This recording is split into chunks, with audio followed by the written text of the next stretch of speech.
হাত পুড়ে গেল। এবার আপনি বলবেন, কৃষ্ণ, এটাই তো হবে, জ্বলন্ত কয়লা ধরতে গেলে হাত তো পুড়ে যাবেই।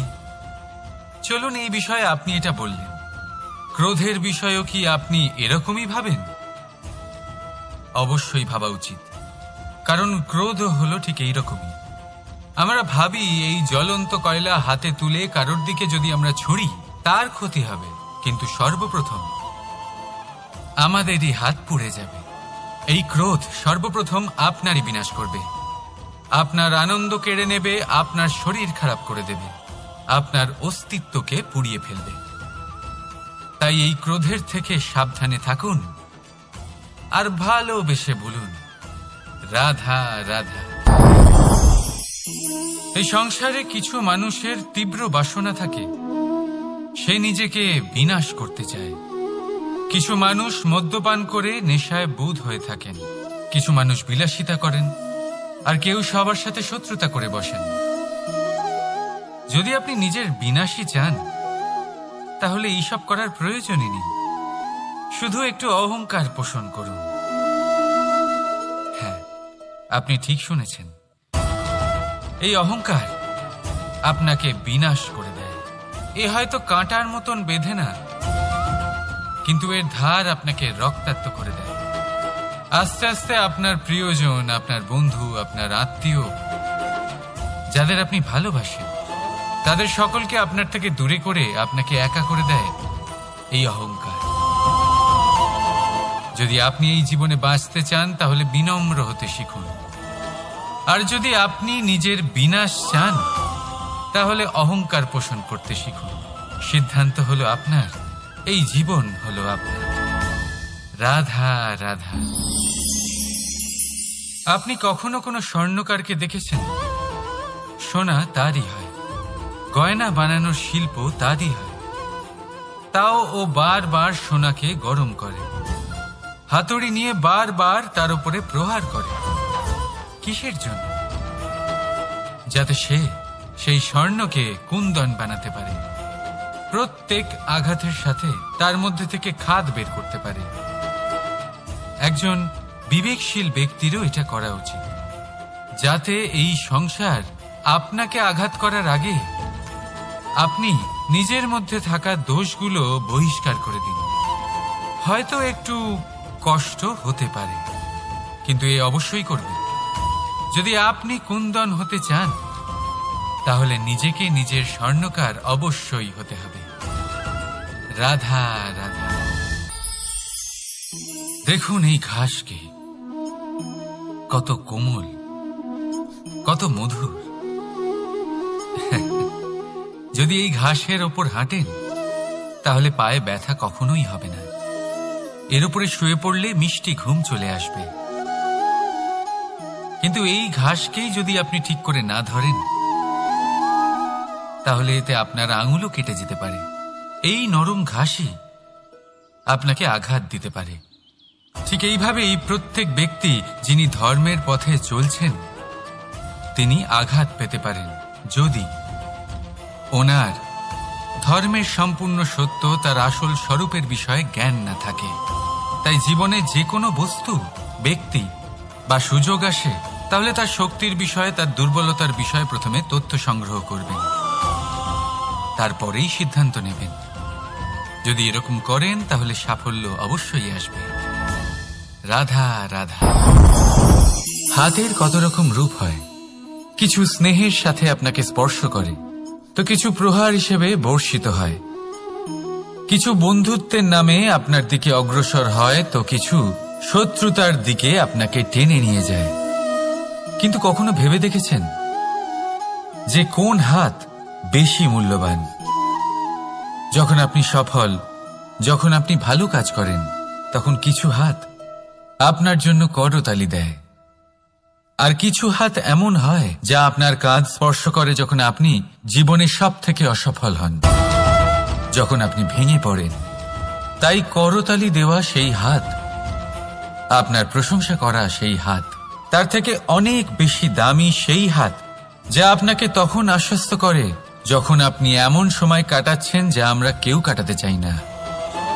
সেটা আপনার সম্বল হয়ে ওঠে, আর এই সম্বলই আপনাকে জীবন অতিবাহিত করার শক্তি প্রদান করে।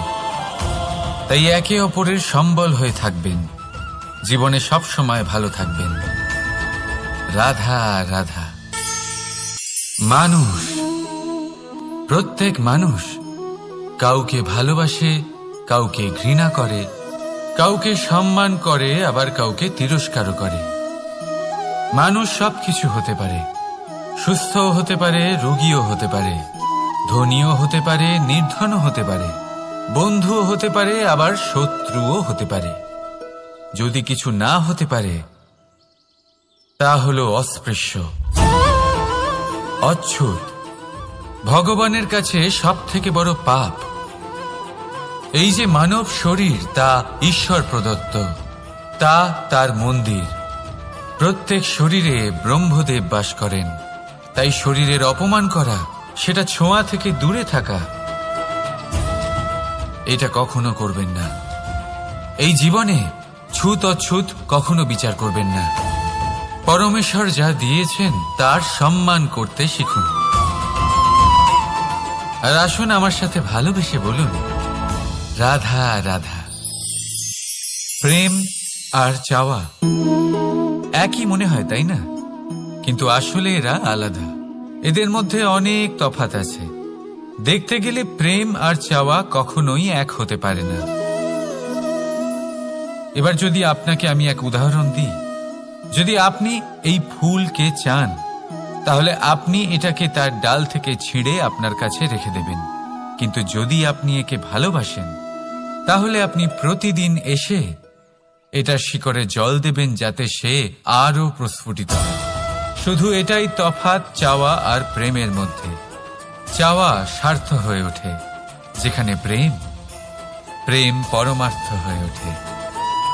তাই কাউকে না চেয়ে ভালোবাসুন, জীবন ধন্য হয়ে উঠবে।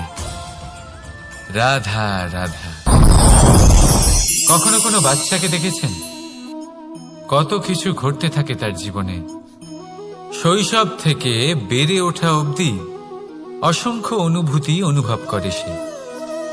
কখনো পড়ে যায়, কখনো আহত হয়, কখনো জ্ঞান লাভ করে, কখনো কষ্ট সহ্য করে, তো কখনো আনন্দ উপভোগ করে। কিন্তু মনে রাখে সে শুধুমাত্র আনন্দের মুহূর্তগুলি। এবার শুধু একবার আপনার জীবনের প্রারম্ভের দিকে তাকিয়ে দেখুন, আপনার শৈশবে তাকিয়ে দেখুন। আপনি দেখবেন বেশিরভাগ যেসব স্মৃতি আপনার মনে আছে, সেগুলি সমস্ত ভালো মুহূর্তের, খারাপ মুহূর্তের নয়।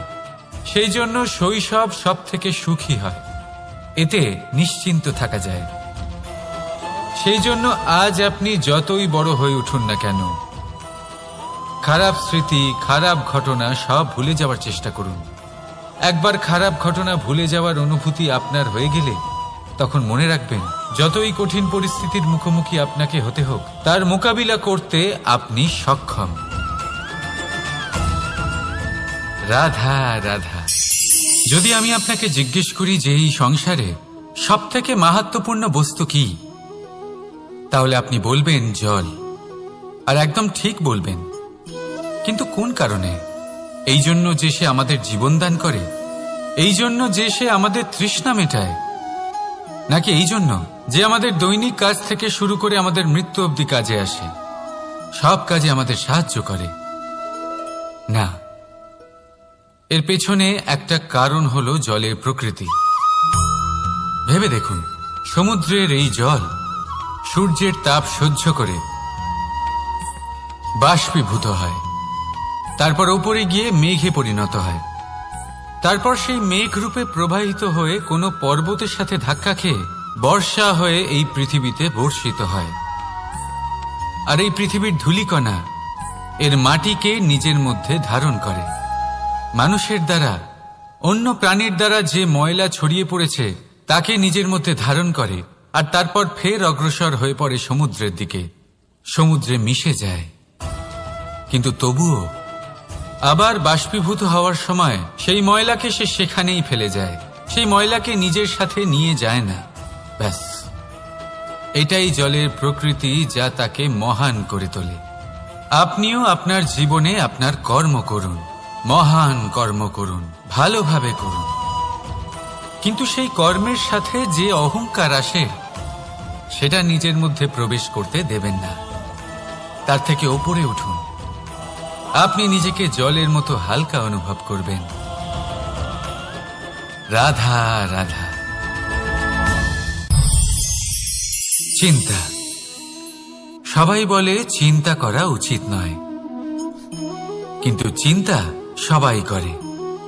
যিনি বৃদ্ধ ব্যক্তি হন তিনি নিজের অতীতের সাথে বর্তমানের তুলনা করে চিন্তিত থাকেন। একজন যুবক ব্যক্তি ভবিষ্যতের বিষয় চিন্তা করে, নিজের লক্ষ্য কিভাবে পূরণ করা যায় সেই চিন্তায় মগ্ন থাকে। শুধু একজন বালকের না তো তার ভবিষ্যতের চিন্তা থাকে আর না অতীতের দুঃখ থাকে। আর এরকম কেন? কারণ সে শুধুমাত্র বর্তমান নিয়ে ভাবে, আর তাই সে সব থেকে বেশি সুখী।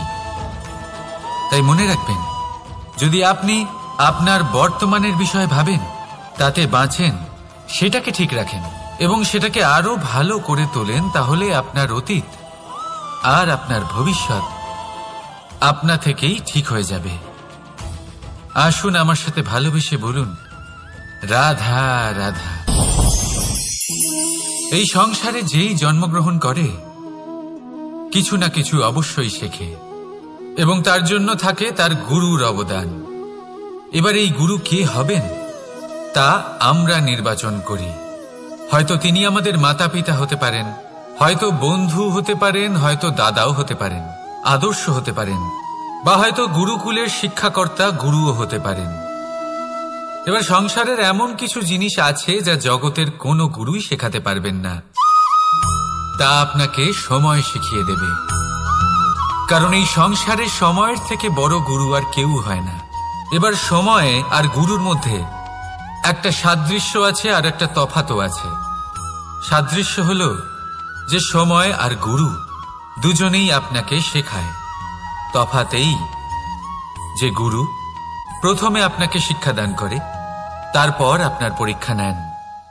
সময় প্রথমে আপনার পরীক্ষা নেয়, তারপর আপনাকে শিক্ষা দেয়।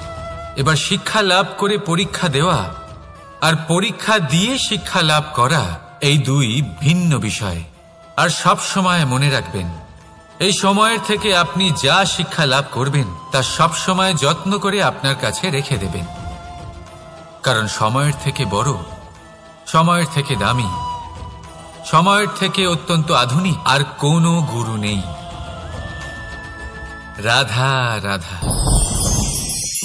নাম কত সাধারণ একটা বিষয়। প্রত্যেক মানুষ যে জন্ম নেয় তাকে একটা নাম দেওয়া হয়, যা সে পেয়ে থাকে তার মাতা পিতার দ্বারা, না হলে তার গুরুর দ্বারা, বা কোনো আত্মীয়ের দ্বারা, বা কোনো কাছের মানুষের দ্বারা। এই নামের সাথেই সে আস্তে আস্তে বেড়ে ওঠে। কিন্তু এটাই কি সেই নাম? এই নামই কি সবকিছু? কখনোই নয়। একটা নাম সেটা যা আপনি জন্মের সময় লাভ করেন, যে নামে আপনি কর্মের পথে অগ্রসর হন।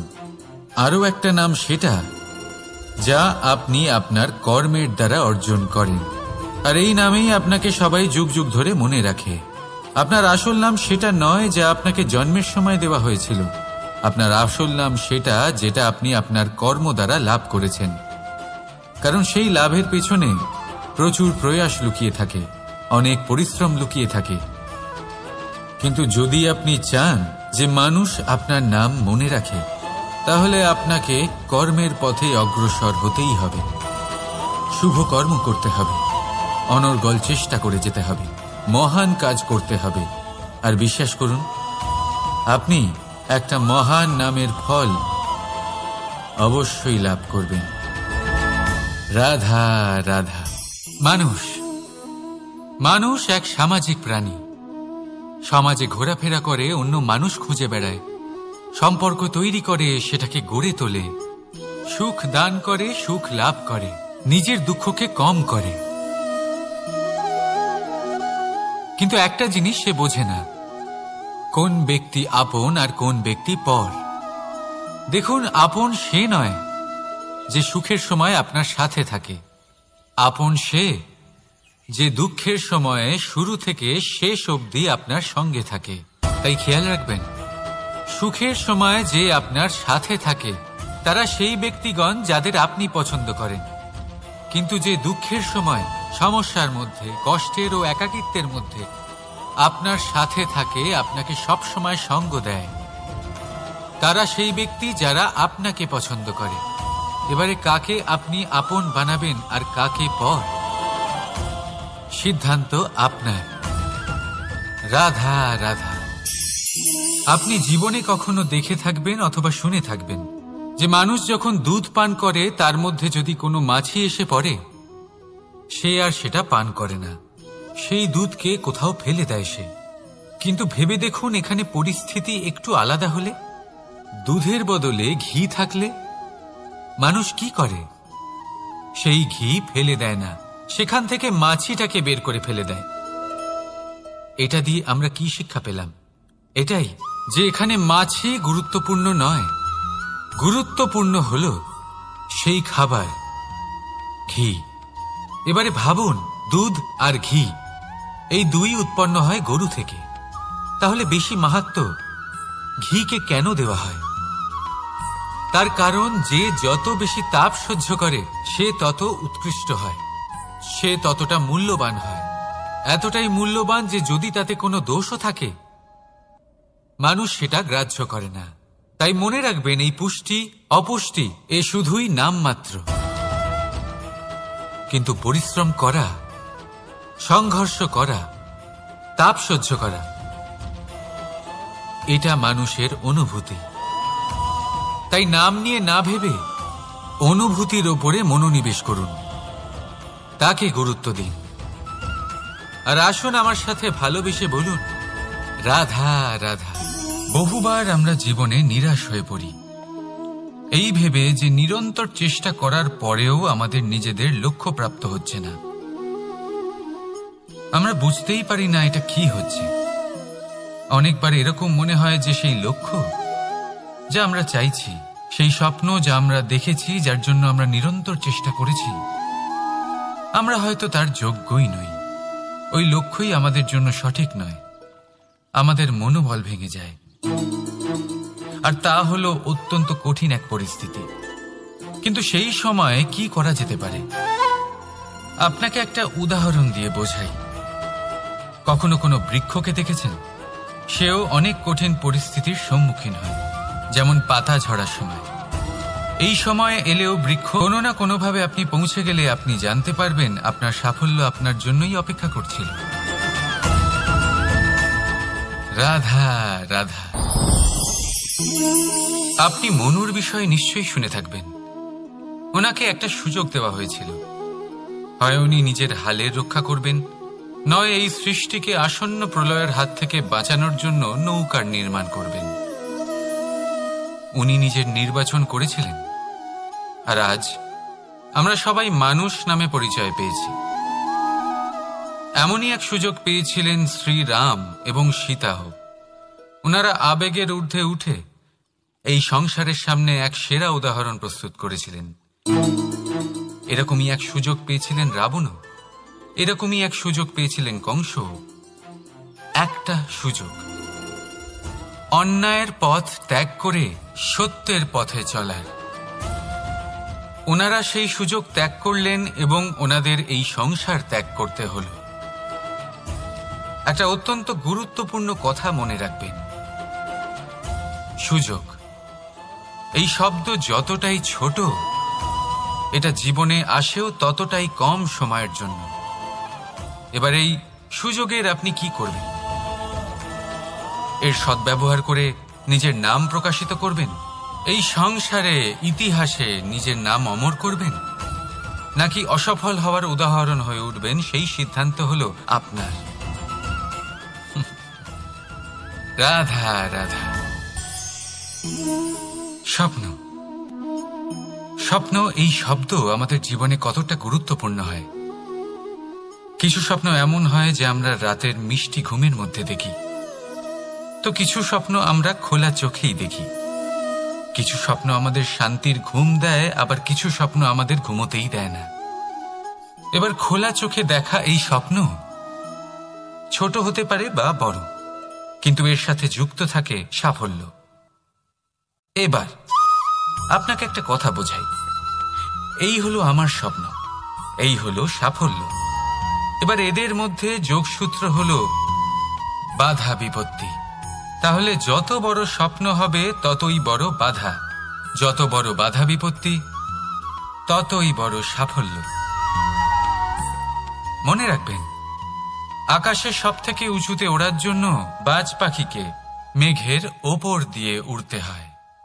তাই এই বাধা বিপত্তির থেকে দূরে পালাবেন না। অবশ্যই এ হলো সেই বাধা বিপত্তি যার থেকে সংসার দূরে পালাতে চায়। এই সেই অসুবিধা যা আমাদের জীবনে যাতে না আসে সেজন্য লোকে প্রার্থনা করে। কিন্তু এই সেই বাধা যার সম্মুখীন হয়ে আপনার সাফল্য প্রাপ্তি হবে, আপনি আপনার লক্ষ্যে পৌঁছতে পারবেন। তাহলে আসুন আমার সাথে ভালোবেসে বলুন, রাধা রাধা। প্রসন্নতা, এই প্রসন্নতা এমন কোন অনুভূতি নয় যা সৃষ্টিতে শুরু থেকেই ছিল। প্রসন্নতা হলো এমন এক অনুভূতি যা আপনাকে নিজের কর্মের দ্বারা অর্জন করতে হয়। আর যত অন্যকে দেবেন ততই তা অঙ্কুরিত হবে। অর্থাৎ যতটা প্রসন্নতা অন্যকে দিতে পারবেন ততটাই প্রসন্নতা নিজে চলে আপনার কাছে আসবে। এবার আপনি বলবেন, এ তো অত্যন্ত কঠিন কাজ, এ কিভাবে সম্ভব হবে? সবাইকে প্রসন্ন রাখা তো স্বয়ং মহাদেবেরও সাধ্য নয়। আমরা তো হলাম সাধারণ মানুষ, এ কিভাবে হতে পারে? চলুন, আপনার এই কথা আমি মেনে নিলাম। সবাইকে প্রসন্ন রাখা সম্ভব নয়, এটা 100% সত্যি কথা। কিন্তু আমরা চেষ্টা তো করতেই পারি যে প্রসন্নতা না হোক, আমরা যেন কাউকে দুঃখ না দিই। এটা তো আমরা করতেই পারি। যত এই দুঃখ দূর হবে ততটাই সুখ ছড়িয়ে পড়বে, আর যত এই সুখ ছড়িয়ে পড়বে ততই বাড়বে এই প্রসন্নতা। তাহলে আসুন এই প্রসন্নতার সাথেই বলুন, রাধা রাধা। ভাগ্য, সময় ও কর্ম। দেখতে গেলে আমরা সবাই এই তিনটি শব্দের সাথে খুব ভালোভাবে পরিচিত। হয়তো আমাদের জীবনে আমরা এই তিনটি শব্দের প্রয়োগ অবশ্যই করে থাকি। দেখতে গেলে এই বিষয়ে প্রত্যেক ব্যক্তির দৃষ্টিভঙ্গি আলাদা। কেউ বলে সময়ই হলো সেই মাধ্যম যা ভাগ্য বানায়, কেউ বলে ভাগ্যই হলো সেই যা সময়কে বদলে দেয়, কেউ বলে ভাগ্য এবং কর্ম এই দুই একই দাঁড়িপাল্লার দুই দিক। যদি আপনাকে সত্যিটা বোঝাই তাহলে ঠিক এইভাবে বোঝাবো। মনুষ্য জন্ম লাভ করা, মানুষ রূপে জন্মগ্রহণ করা, এটি ভাগ্যের হাতে থাকে। মৃত্যুকে প্রাপ্তি করা সময়ের হাতে থাকে। এই দুটি আমাদের হাতে নেই। কিন্তু মৃত্যুর পরেও চিরকালের জন্য অমর হয়ে থাকা, লোকের হৃদয়ে বসবাস করা, এটি অবশ্যই আমাদের হাতে আছে। আর এই আমরা অর্জন করতে পারি শুধুমাত্র আমাদের কর্মের দ্বারা। অর্থাৎ কর্মই হলো সব কিছুর আধার। তাহলে এর থেকে কখনো বিচলিত হবেন না। শ্রেষ্ঠ কাজটা করতে থাকুন আর আমার সাথে ভালোবেসে বলুন, রাধা রাধা। সংসারের সব থেকে মারাত্মক প্রাণী কে? কেউ বলবে বাঘ, কেউ বলবে সিংহ, কেউ বলবে সাপ। না, সংসারের সব থেকে মারাত্মক প্রাণী হল একজন ভণ্ড মিত্র।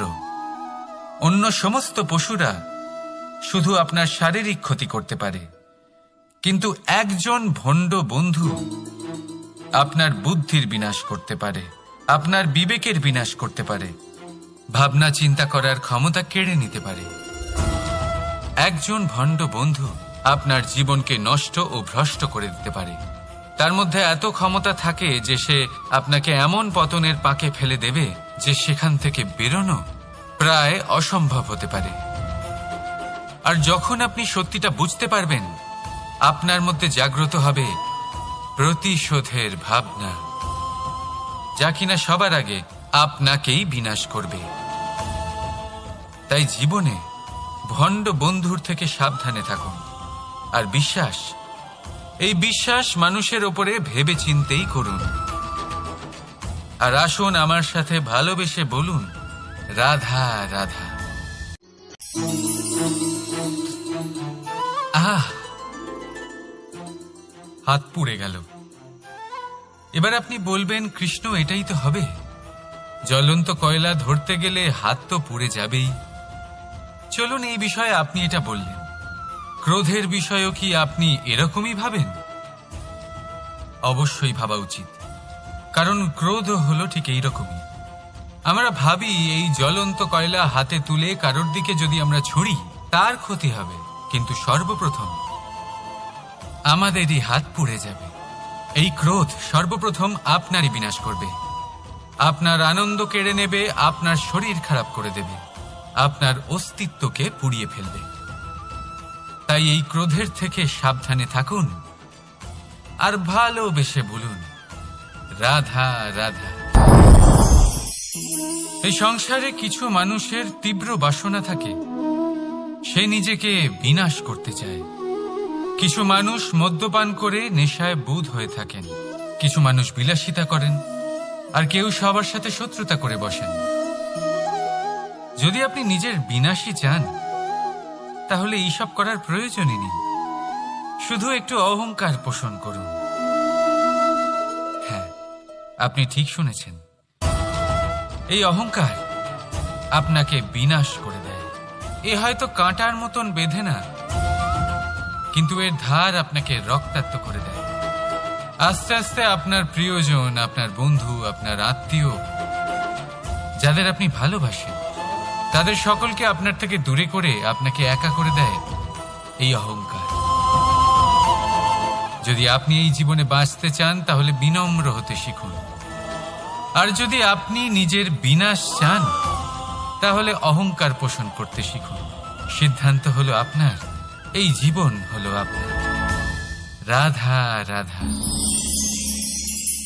আপনি কখনো কোনো স্বর্ণকারকে দেখেছেন? সোনা তারই হয়, গয়না বানানোর শিল্প তারই হয়।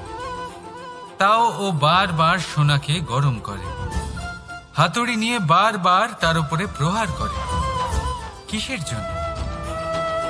যাতে সে সেই স্বর্ণকে কুন্দন বানাতে পারে, প্রত্যেক আঘাতের সাথে তার মধ্যে থেকে খাদ বের করতে পারে। একজন বিবেকশীল ব্যক্তিরও এটা করা উচিত, যাতে এই সংসার আপনাকে আঘাত করার আগে আপনি নিজের মধ্যে থাকা দোষগুলো বহিষ্কার করে দিন। হয়তো একটু কষ্ট হতে পারে, কিন্তু এ অবশ্যই করবেন। যদি আপনি কুন্দন হতে চান, তাহলে নিজেকে নিজের স্বর্ণকার অবশ্যই হতে হবে। রাধা রাধা। দেখুন এই ঘাসকে, কত কোমল, কত মধুর। যদি এই ঘাসের ওপর হাঁটেন, তাহলে পায়ে ব্যথা কখনোই হবে না। এর উপরে শুয়ে পড়লে মিষ্টি ঘুম চলে আসবে। কিন্তু এই ঘাসকেই যদি আপনি ঠিক করে না ধরেন, তাহলে এতে আপনার আঙুলও কেটে যেতে পারে। এই নরম ঘাসই আপনাকে আঘাত দিতে পারে। ঠিক এইভাবেই প্রত্যেক ব্যক্তি যিনি ধর্মের পথে চলছেন, তিনি আঘাত পেতে পারেন, যদি ওনার ধর্মের সম্পূর্ণ সত্য, তার আসল স্বরূপের বিষয়ে জ্ঞান না থাকে। তাই জীবনে যে কোনো বস্তু, ব্যক্তি বা সুযোগ আসে, তাহলে তার শক্তির বিষয়ে, তার দুর্বলতার বিষয়ে প্রথমে তথ্য সংগ্রহ করবেন, তারপরেই সিদ্ধান্ত নেবেন। যদি এরকম করেন, তাহলে সাফল্য অবশ্যই আসবে। রাধা রাধা। হাতের কত রকম রূপ হয়। কিছু স্নেহের সাথে আপনাকে স্পর্শ করে, তো কিছু প্রহার হিসেবে বর্ষিত হয়। কিছু বন্ধুত্বের নামে আপনার দিকে অগ্রসর হয়, তো কিছু শত্রুতার দিকে আপনাকে টেনে নিয়ে যায়। কিন্তু কখনো ভেবে দেখেছেন যে কোন হাত বেশি মূল্যবান? যখন আপনি সফল, যখন আপনি ভালো কাজ করেন, তখন কিছু হাত আপনার জন্য করতালি দেয়।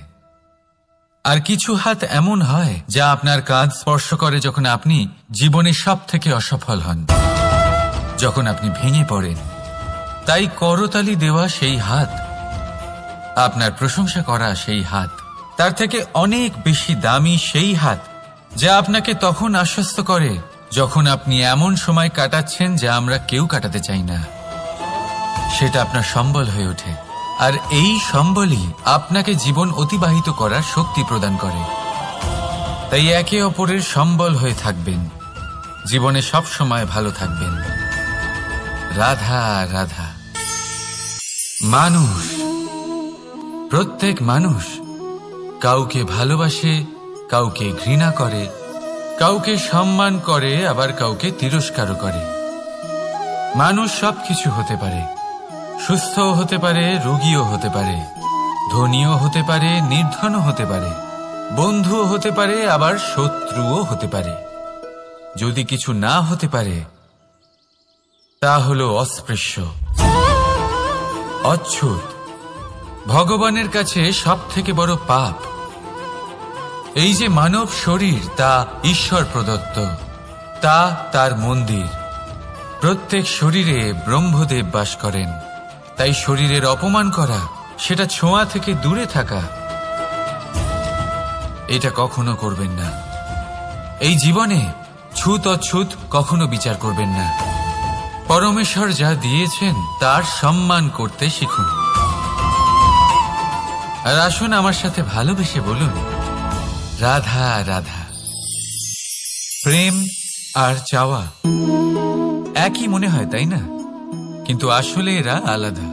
এদের মধ্যে অনেক তফাৎ আছে। দেখতে গেলে প্রেম আর চাওয়া কখনোই এক হতে পারে না। এবার যদি আপনাকে আমি এক উদাহরণ দিই, যদি আপনি এই ফুলকে চান, তাহলে আপনি এটাকে তার ডাল থেকে ছিঁড়ে আপনার কাছে রেখে দেবেন। কিন্তু যদি আপনি একে ভালোবাসেন, তাহলে আপনি প্রতিদিন এসে এটার শিকড়ে জল দেবেন, যাতে সে আরো প্রস্ফুটিত হয়। শুধু এটাই তফাৎ চাওয়া আর প্রেমের মধ্যে। চাওয়া স্বার্থ হয়ে ওঠে, যেখানে প্রেম, প্রেম পরমার্থ হয়ে ওঠে। তাই কাউকে না চেয়ে ভালোবাসুন, জীবন ধন্য হয়ে উঠবে। রাধা রাধা। কখনো কোনো বাচ্চাকে দেখেছেন? কত কিছু ঘটতে থাকে তার জীবনে। শৈশব থেকে বেড়ে ওঠা অবধি অসংখ্য অনুভূতি অনুভব করে সে। কখনো পড়ে যায়, কখনো আহত হয়, কখনো জ্ঞান লাভ করে, কখনো কষ্ট সহ্য করে, তো কখনো আনন্দ উপভোগ করে। কিন্তু মনে রাখে সে শুধুমাত্র আনন্দের মুহূর্তগুলি। এবার শুধু একবার আপনার জীবনের প্রারম্ভের দিকে তাকিয়ে দেখুন, আপনার শৈশবে তাকিয়ে দেখুন। আপনি দেখবেন বেশিরভাগ যেসব স্মৃতি আপনার মনে আছে, সেগুলি সমস্ত ভালো মুহূর্তের, খারাপ মুহূর্তের নয়। সেই জন্য শৈশব সব থেকে সুখী হয়, এতে নিশ্চিন্ত থাকা যায়। সেই জন্য আজ আপনি যতই বড় হয়ে উঠুন না কেন, খারাপ স্মৃতি, খারাপ ঘটনা সব ভুলে যাওয়ার চেষ্টা করুন। একবার খারাপ ঘটনা ভুলে যাওয়ার অনুভূতি আপনার হয়ে গেলে, তখন মনে রাখবেন, যতই কঠিন পরিস্থিতির মুখোমুখি আপনাকে হতে হোক, তার মোকাবিলা করতে আপনি সক্ষম। রাধা রাধা।